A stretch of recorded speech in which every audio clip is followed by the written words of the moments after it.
bit of context, I work at a gas station in the backwoods of Tennessee, and that's where this happened. Last night when I clocked in at 8, the store was completely dead. I figured it was going to be a pretty easy night because the road this station is on is not the main road. Actually, it used to be up until about a decade ago when a new freeway was built. This led basically every business that was here to pack up and leave their old building abandoned. Thanks to this, there are a lot of abandoned buildings on this stretch of road that local druggies tend to claim as their own. Anyways, at around 11, I only had an hour left of my shift, and so I figured I should actually get some work done instead of just sitting around and doing nothing.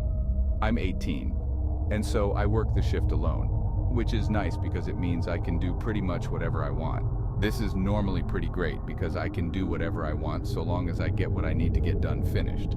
I noticed we were almost out of BBQ chips, and so I'd need to go get them from our storage space, which is, for some reason, in the basement of the station. I've always hated going down there just because it gives me the creeps.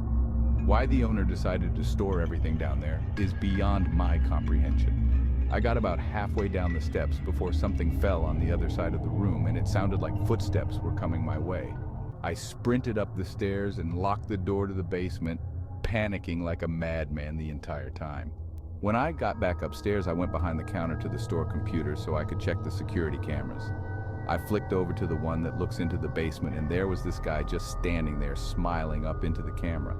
He had a look of absolute insanity in his eyes, but he didn't look like the average junkie in the area. He was clean-shaven and dressed in what looked to be jeans and a button-up of some kind.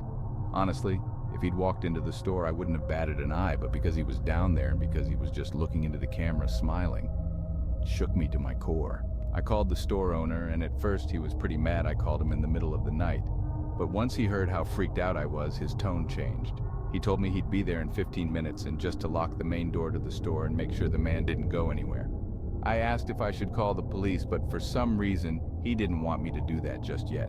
I locked the entrance to the gas station and went back to looking at the man. He was still there, just smiling up at me. About 3 or so minutes of him staring at me later, and he walked out of view of the camera. My boss showed up soon after armed with a shotgun, and when I let him in, he immediately went to the basement. I went with him just because I felt safe with there being another person there, and all but we found nothing. My boss ultimately chalked this up to me being tired and hallucinating the man, but I know what I saw. This has me scared shitless as I clock back into work in a few hours, and I'm really dreading it. Sorry for rambling, but I just needed to get this off my chest as it scared me to my core.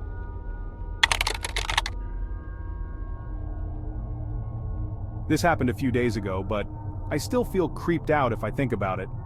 I live near a big city and I don't have a car, so I have to take the bus every day. This day started pretty normal. I was already on for like 10 minutes and 2 young girls around 10 to 11 get on the bus and sat in the seats in front of me. Some minutes passed by, and at the next stop a really creepy looking guy, around 50, got on and sat 2 rows in front of the 2 girls. He had dirty clothes on and overall looked really unhygienic. Some minutes passed and I saw he always turns his head back and look at the girls that were sitting in front of me. It was already weird. Again, a few minutes passed and I saw the guy getting out his phone and point it towards me and the 2 girls. Felt weird, but suddenly I saw the flash on his phone. I was shocked, but I thought maybe he just accidentally put the flash on. 2 minutes passed and he did it again. At this point I felt disgusted and got up and went over there. I was angry and fueled with disgust. I asked him, "What the F*** are you doing?"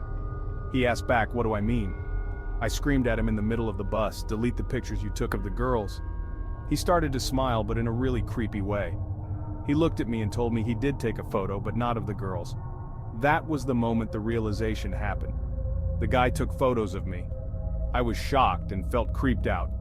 I didn't know what to do. I just sat back in my seat and waited for the ride to arrive. Fortunately, the girls took off at the next stop and the guy didn't. At this point, I knew he really told the truth about taking pictures of me and not the girls. Me and the guy got off at the same stop, but he didn't do anything, just stared at me. I still feel a little bit creeped out if I think about it. I'm happy because the 2 girls weren't harmed, but creepy as hell. TLDR, creepy guy taking pictures of me on the bus. Me and 2 other friends, me, a friend who we'll call Rob, and Brad, were having a sleepover, and at about 1 in the morning we decided to sneak out because, well, we are young teens looking for fun. We didn't stay out long, just walked around the local town and chatted.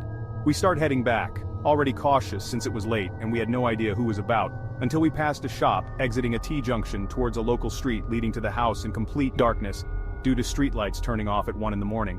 That's when we see a beat-up white van coming around the corner. Brad makes a subtle joke of us being kidnapped when the van just stops right next to us. For context, all shops are closed and there is no one and nothing around us, no reason for him to stop. That's when we all processed the situation and ran about 15 to 20 seconds down this long, pitch-black road towards Brad's house. We stopped, talking about what just happened in a scared manner, and continue to just walk down the short road leading to the house, checking behind us regularly. That's when Rob and Brad see a man walk around the same corner the van had stopped at. No one was around, so we knew that it was the guy driving the van. We question who and why the man was there until he dips back around the corner, and about 5 seconds later, the van came whipping back around the corner. Without thought, we began running again. I didn't see the man go back, taking a right onto a new road. This road has many streets with houses spouting off it, and luckily, ours was the first to the left. While still running, we hear the van getting close and full-out sprint around to the street. Brad and Rob managed to hide behind cars, whereas I stood there in shock and watched the van pass by the road at a fast pace before he slows to presumably turn around. However, it is quite hard to make a U-turn on that road. We run around halfway down the street, Brad's house is just at the end, before slowing down to a walk whilst looking over our shoulders and ahead, questioning what would happen if he caught up to us teens. Brad is shitting it and was contemplating ways to escape if he returned before he and I spot a house light and mistake it for the headlights of the car. We begin running again to his house, which was like a 10-second run from our location, and we all rapidly jump into his room from the window. His room is on the bottom floor. And now I am sitting here writing the events. This is all a true story, and we are quite shook up and still questioning what happened.